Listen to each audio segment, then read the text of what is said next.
2007 London taxi cab. Genuinely, seeing that leave then in the sunshine and hearing it go down the road, I didn't think I was bothered about it, but I actually feel sick as a dog now. I genuinely do. So I've redone the paint on the micro corner that went bad. This is the third time I've redone it. I've just managed to find Lee when he wasn't signing autographs. So overall, like I say, cosmetically it's got its issues, but mechanically and miles and stuff like that, it's got everything going for it. So it'll be interesting to see what the dealer wants for it. Right, we're out part exchange shopping again. We've got this 2012 Citroen Picasso C3. It's a tidy car actually. We've got alloys which are in good nick. Tyres look like they might need replacing on the front there, but they're good on the back. No curbing on that one. Nothing paint wise down the side there unless I'm missing something you spot on camera. Round the back's good. We've got parking sensors. All the paint along there is good. This side again, the alloys bang on with a new tyre, and again the alloy here is great with a new tyre, so they must have replaced one at one point. All the bodywork is really good actually. There's a couple of little chips down here, maybe to touch in, but that panel's a bit dull there actually. Looking at it in the light now, that's a little bit dull, so it might need a bit of a buff down this side. As always, the old Devon hedges and all that may have been painted at some point, which is why it's a bit dull compared to the rest of it, but probably being slightly over picky, because really overall, I'll unlock in a second, really overall it's actually a really nice car. All good down the roof. All the roof rails kept all their chrome nicely. 2 keys, electric folding mirrors. We'll get out of the road noise a second. Inside the fabric's all cracking. Nothing needs doing there. Manual 5-speed, I think it's the 1.6 diesel. We got the climate control, CD radio. I imagine there's a USB input here somewhere. Auxiliary, that kind of thing. 57,000 miles, so the mileage is good as well. All the interior trim's good, all round electric windows, so it's a decent spec one, because obviously some of these can be poverty spec. We've got Bluetooth stuff down here. Yeah, I'm quite liking this. Let's start her up. Now I have obviously started her from cold and she started absolutely fine. No dual mass flywheel wobble or hesitation or smoke at the back. I've also had the opportunity to give it full bore boot as well to see if the turbo smokes also. So any turbo diesels, you want to give them a full bore boot, see if you've got any smoke out the back, see if there's any hesitation on the turbo, if there's any issues with pipes, that kind of thing. You'll get an engine management light come on due to loss of boost, so you really want to get out and test it. With a diesel, you want to test it from cold as well, start it up. Is there any vibration in the engine bays and any hesitation starting, all that kind of stuff. Diesels are riskier than petrols, guys, I will say that straight off the bat. But she starts up without hesitation. There's no codes on the dash. I've been through all the gears seem good. I've checked in the engine bay, oil levels as it should be, coolant levels as it should be. We'll have a quick look. Now I believe this is the 1.6. I didn't check before I went, but it's got coolant and it's the right colour coolant as well, which would indicate, even though I've not found out about service history yet, that it's been serviced by a specialist or by Citroen or by someone who just makes a point of using the right coolant. So we'll have to go back and ask the sales guy if he's got a service book for this or not, because I haven't checked that yet. But the oil level was at the right level when they came out. It's typical diesel black. This being the 1.6, one of the first things I checked to experience on these 1.6s is how much oil leakage you got around the engine, because they do like to leak oil, these, and then you have to get all this off to get to the gasket that costs a few quid to change, but you have to get all this off. You saw that on that Citroen Cactus I had. So it seems to be dry, so that looks positive on that front. Obviously the Mayo cap test, nothing in there at all. Be a bit cautious with that check this time of year, because all cars get condensation from sitting around, so you will get, this time of year when it's particularly cold, you will normally get a little bit of Mayo on the cap. What you're looking for is great lumps of it. Panel gaps all good around here by the looks of it. They all match up, they're all the same, and there doesn't seem to be any discoloration of paint here, so it doesn't look like any front end bumps. Do my due diligence on it first, because we've had experiences before where the guys have forgot to check the history of the car. We don't want to pick up a accident damaged vehicle without knowing it, because remember, members of the public don't need to divulge that a vehicle's been in an accident. There's no requirement for that at all, so you need to be ultra careful when you're buying cars, especially privately. So they found the car right. I confirm we want to use a check. And Car Vertical's doing its thing. Let's see what kind of balance says. Of course, I shouldn't assume you all know, but Car Vertical is the largest online database of vehicle information, so we always run a check on all our cars to find out all about the mileage and the previous history and MOT history and everything else. So the report is ready, it's in. Let's have a quick look. So mileage is okay, theft is okay, accidents, it's clear of accidents, and it's clear of finance. Ideal. Scroll down. MOT history doesn't look like anything outrageous, just discs and engine covers. Yeah, nothing major there. We scroll down further, we can see the mileage chart, and that shows a consistent mileage, no big peaks or troughs. So looks all good. But as we know, they don't always come back that clear. Let me show you this example of exactly why you do these checks. Check out the report for this hot Golf. Mileage is okay, theft is okay, but there's amber alert for an accident. Car Vertical has picked up that the vehicle was in an accident. Scroll down, we'll find that not only can it tell us that it happened on the 1st 2019, it actually has pictures of the damage when the car went for a salvage auction. Here's the photos. It's taken a very heavy front end. There's got to be some engine damage there. There's going to be some chassis legs damage there. You can see even the panel gaps in the doors has been affected. It's had one hell of a hit. The thing is that Car Vertical has also picked up this car was for sale on the 5th 2021. Look at the pictures of it here. Now you definitely want to know that this car had that level of damage before you went to see it, wouldn't you? And don't forget, private sellers don't need to tell you if a car was previously in an accident. They're not legally obliged to do so. But even if they did admit to it, you'd want to see where the damage had been. Great news is, if you want to check a vehicle you're about to buy, or perhaps you might want to check one you've already bought or a friend's car, you can get a discount on your Car Vertical using my link in the description down below. I want to thank Car Vertical for being a continued sponsor of Chops Garage. Yeah, she starts up on the button absolutely fine. The steering's fine. I say we just got a little bit of knock from the suspension at the top there, but if I pull away, accelerate, no smoke at all. Clutch is lovely, really smooth, and the gears are really smooth. So like I said, I think, to be honest, apart from the knock on the suspension there, which you expect to have to do something to the car, you can't beat up a dealer due to having to do a little bit of work. Really, it's probably a cap clean car, like I said. And we know currently at the auctions, I'd massively overpay for a cap clean car, so I don't lowball on these. This one looks like it needs a minimal work, but like I say, it's going to come down to that service history, because if there's no service history, I'm going to have to do a big service, and that will be costly.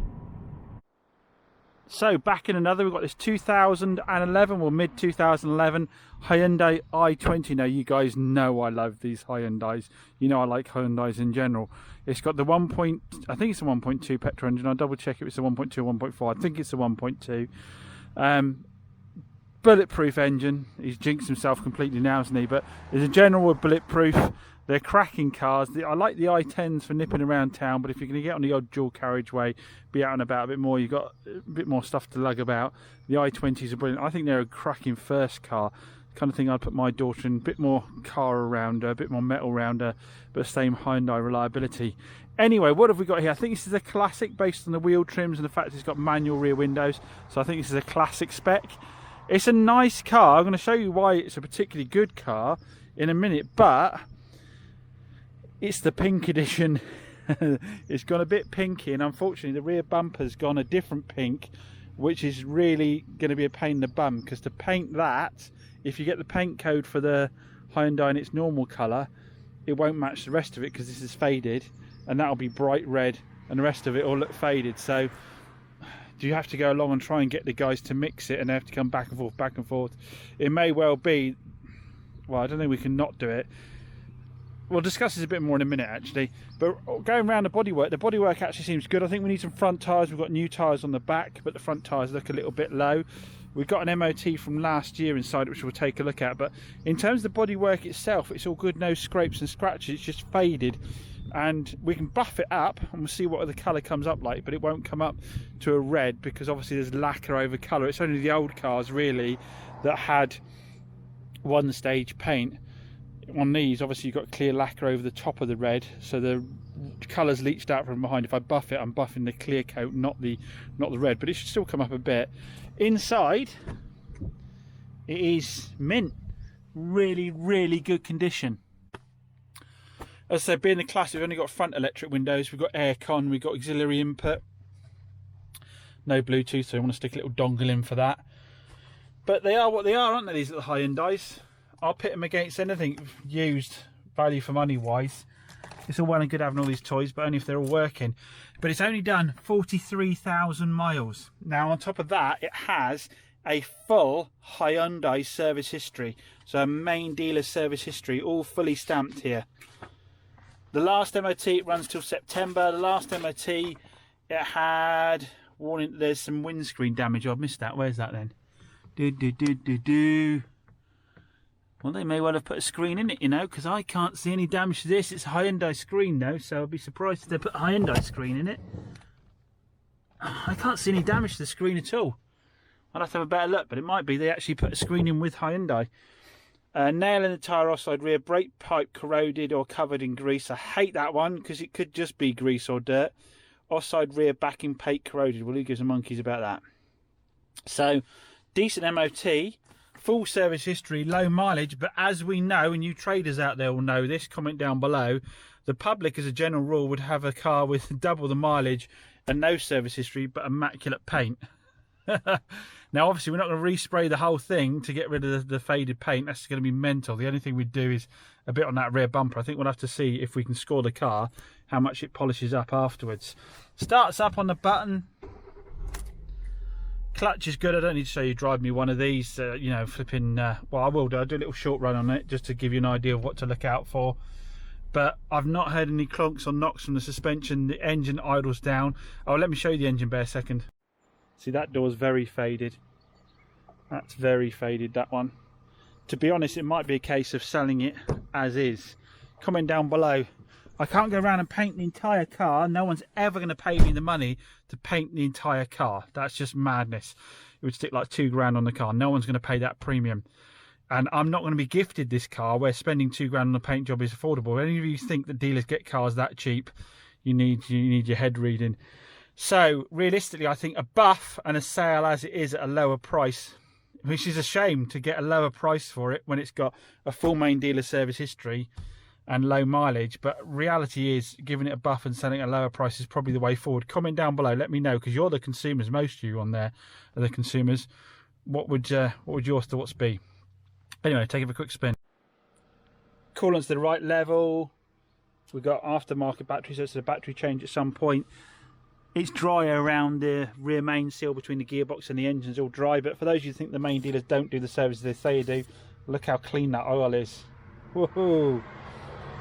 It's obviously up further up stick at the moment because it's been running and I haven't cleaned it off. But yeah, I mean, these they're so tough, these little 1.2s, they really are. Let's say it might be the 1.1. This is what I meant about earlier about condensation. You'll get a little bit like that. Even a little bit more than that is acceptable.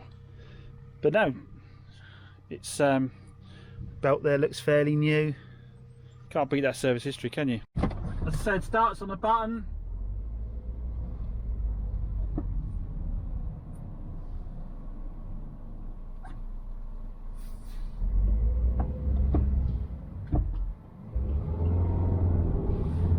Clutch about midway. Changes through the gears fine. No noises with the suspension or feel through the steering wheel at all. You're looking for, you know, knocks and bangs, the obvious stuff, clunks. Look for a manhole cover, drive over it. Look for a pothole, drive over it and have a listen. It's all good on this. The steering's nice and tight, as you'd expect with 43,000 miles. I say we make sure we go for all the gears, get right up into top gear, Accelerate, make sure it doesn't pop out of gear.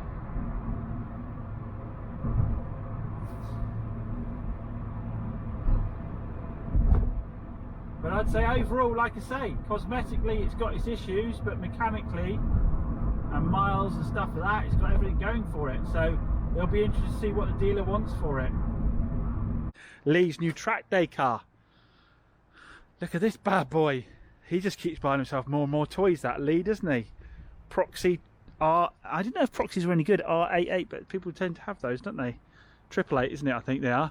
But this is a full bore track car. Now this is what I'm thinking of doing with my MGB, is just go plexiglass and just sliding windows on it rather than putting all new glass and just really keep the weight down. He just had a fun time up at Castle Combe while I was at the Classic Car Show. He was up at Castle Combe tracking it. A car from James at Chops Garage. So James gave us a little visit in the week, dropped these off, which he has been promising for quite some time. I said to him I can maybe do something with them. And as you can probably guess, guys, the paint in the middle is absolutely fine. Nice white paint. But on the outside, where they're obviously diamond cut, the lacquer comes off and it just goes horrible. So that is absolutely nasty. It's probably on one of his sales cars, so it's got to look half tidy. But it's, you know, as with anything, when you're trying to sort of make some money on the car, you don't want to get these things reconditioned. I don't suppose it's worth it really. But he said, do you reckon there's anything you can do? And I said, of course. He's helped me a lot out in the past, so bring him along and I'll see what I can do. So I've done 2 already, guys. What I'll do is put them in the big lathe, obviously holding on the back edge, and we just take the valve out there, and I've made a tool to fit in here as good as I can, and I just turn them out. And I've done 2 here. You can see them. They look absolutely lovely now compared to what they were like. And hopefully James is going to be a happy bunny with that. I've just managed to find Lee when he wasn't signing autographs. Yeah. So what have you got engine-wise in it? So at the minute, mate, this is a 2.5 litre M20 engine, straight 6. But that's all coming out. You couldn't leave an engine alone, could you, being who you are? Although it's, to be honest, I'm quite surprised how quick this was, but we're only interested in the chassis and that really. So it's going to have an M3 E36 engine. How far he's got business.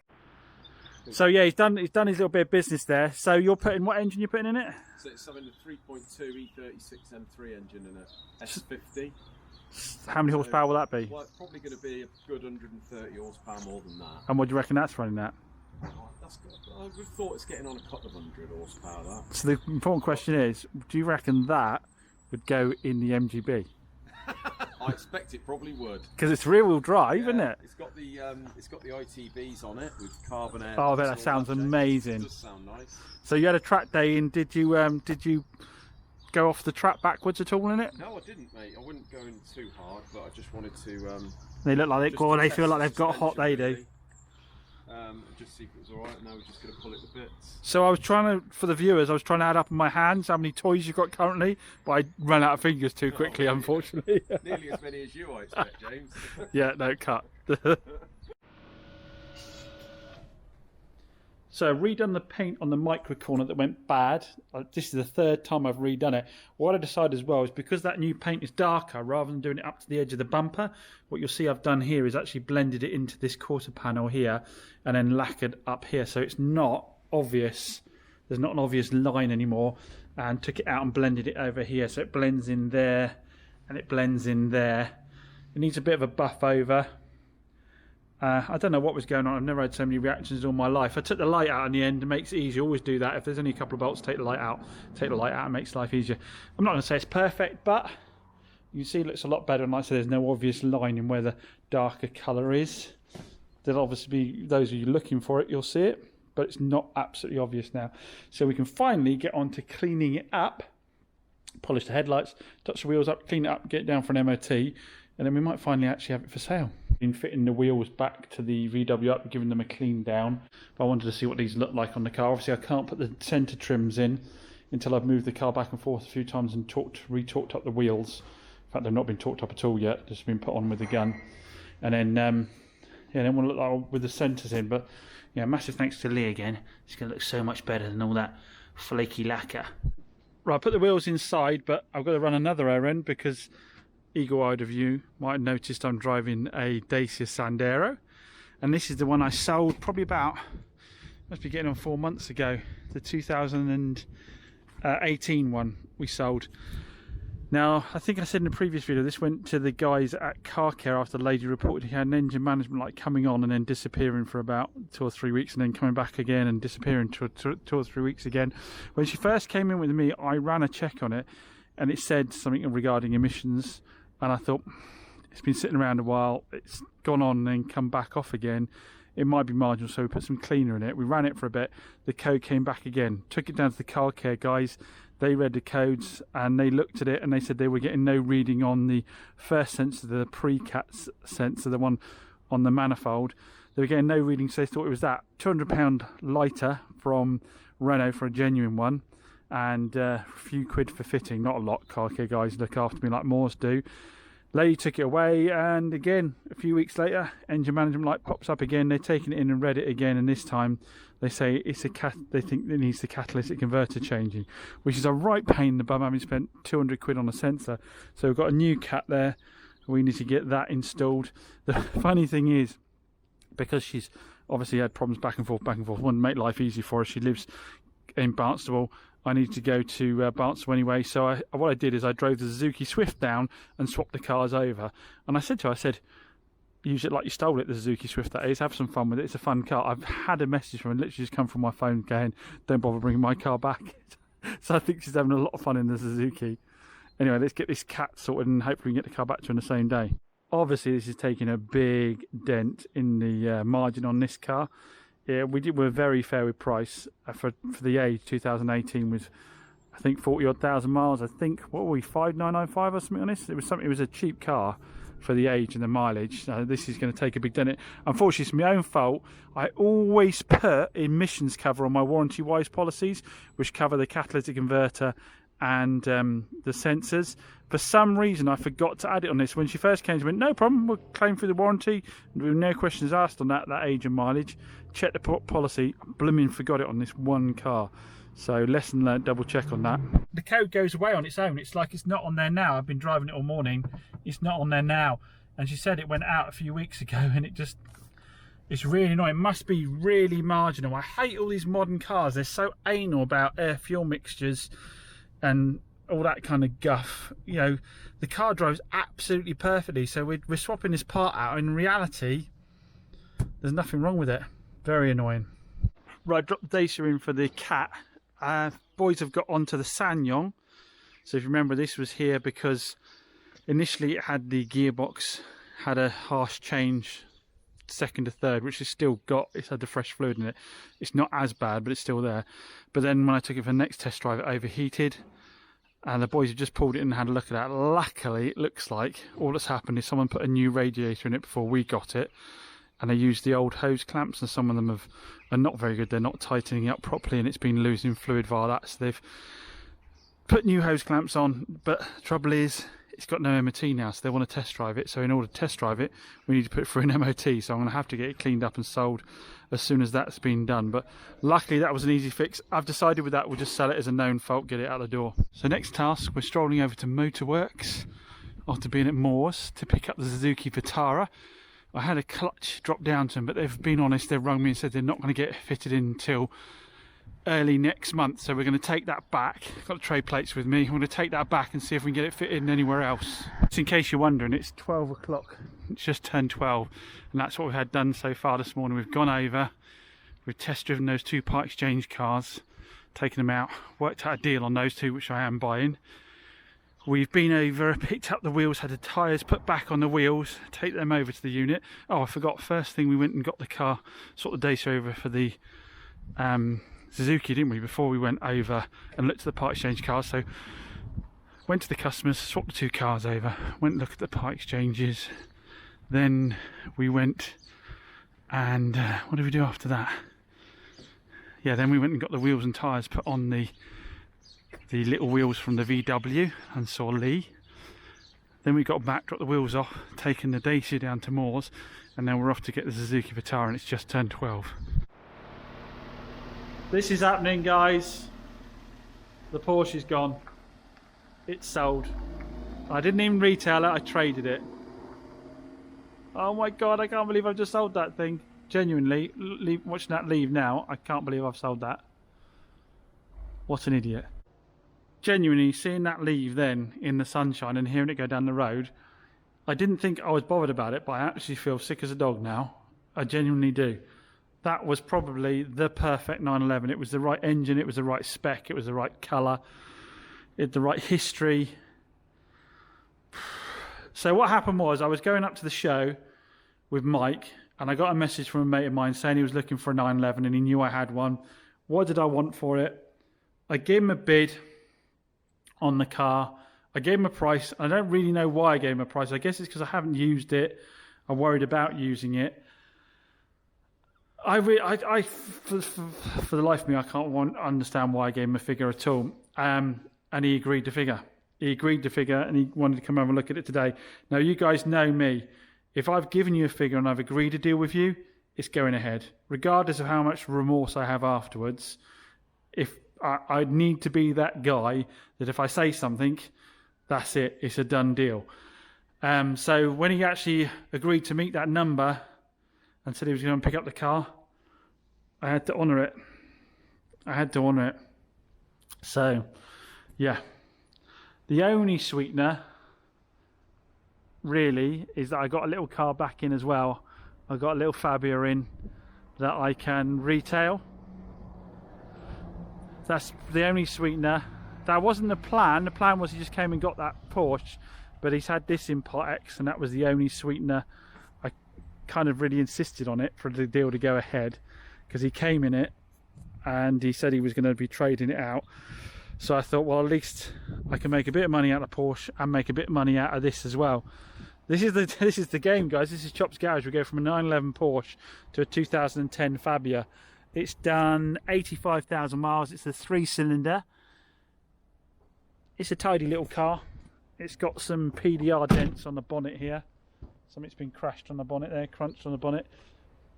I'm half inclined just to, again, just because it doesn't look that obvious unless you're under certain lights. The rest of it's so clean. It's just, again, the less prep I have to do, the cheaper I can let the car go. So I'm half tempted to do that. It's got a load of history in the glove box, but I haven't really looked into it too much because I'm too... I think I've just made a really big mistake on the 911, guys. I don't think even if I wanted to go and buy another one, I don't think I'd find one at that price. And I don't think I'd find one in that condition. Right, a Porsche leaves, and in true Chop's logic, a London taxi arrives. Adrian, AK Van Service, as always, you've been running around after me like a blast fly, and he has picked me up this beauty. I didn't tell you what you were picking up either, did I, Adrian? No. How much surprised were you when you got there? Did you have to like double check it was for me? Well, I didn't even know where the unit was. You didn't tell me the name of the company. Oh, did I not? Sorry, my phone's been out of battery all morning. There you go, see? He even managed to find places you don't tell him exist. 2007 London taxi cab. We bought this from, I told you that Trade to Trade site was lethal. We bought this from on the Facebook Trade site who'd bought a couple of them for a movie and then wanted them shifted, and I saw it advertised, and for no logical reason whatsoever I bought one. Anyway, we'll get it off the trailer and we'll have a look. Right, we're going to do some running repairs for Adrian because his spare wheel's fallen off while he's been on that run, so we're just going to weld the bracket back on again for his spare wheel while he's here, and then we're going to actually nip over and get the two cars we bought from the main dealers this morning. It's now about 3 o'clock, I think. So now I have an excuse to buy something else because my welder won't weld to this galvanised steel, at least not this thickness. I had no luck with it at all. But what we're now going to do is go and pick up the purchases we made this morning. So we're going to lock up and go and pick those up. Adrian's agreed to squeeze me in and get those back. So I'll drive one back and Adrian will transport one back. So a successful run back in the i20. Drives nice. Like I say, it's just this bodywork. That door I think will polish up. Now I did think on the way back, the thing to do might be just to tidy this up. And if you remember rightly, I don't know how many of you watched the channel for that long, but I had a Suzuki Alto when I used to work out of Alfa Ragazzi down in Barnsley that had really faded paint, and the Marlowe's guys matched it was a faded red as well. I've got a can of that left. I wonder if I might just use that to tidy this up a little bit. Again, it's not going to be a perfect match, but it's probably going to be better than this leprosy look. So we'll dig that out and see if that's anywhere near a close match. Adrian's transporting the C3 Picasso. We are beginning to run out of space now, as you can see, so I need to crack on and get some stuff retail ready. Of course, there is one big hole that we're not talking about, are we? Still feel sick as a dog. So Mr. Adrian has dropped off the C3. Like I say, definitely had some paint down here. It's a bit more faded, benefit from a buff, but it's perfectly acceptable. This one seems like it'd be quite a quick fix, sort the suspension out and do a service. No history. The guy didn't have any history apparently, so that is the big bummer with this car, is the no service history. So the only option is to go and get a big service done on it. Anyway, now we've got to rush off and pick Brooke up from her work experience at the main dealers. Massive thanks to them there for letting Brookie go and do her work experience there, and we'll see what she thinks of being picked up in a taxi.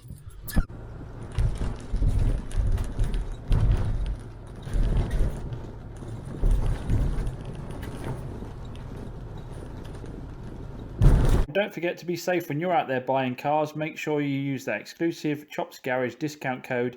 There's a link in the description down below. Bye, catch you again soon.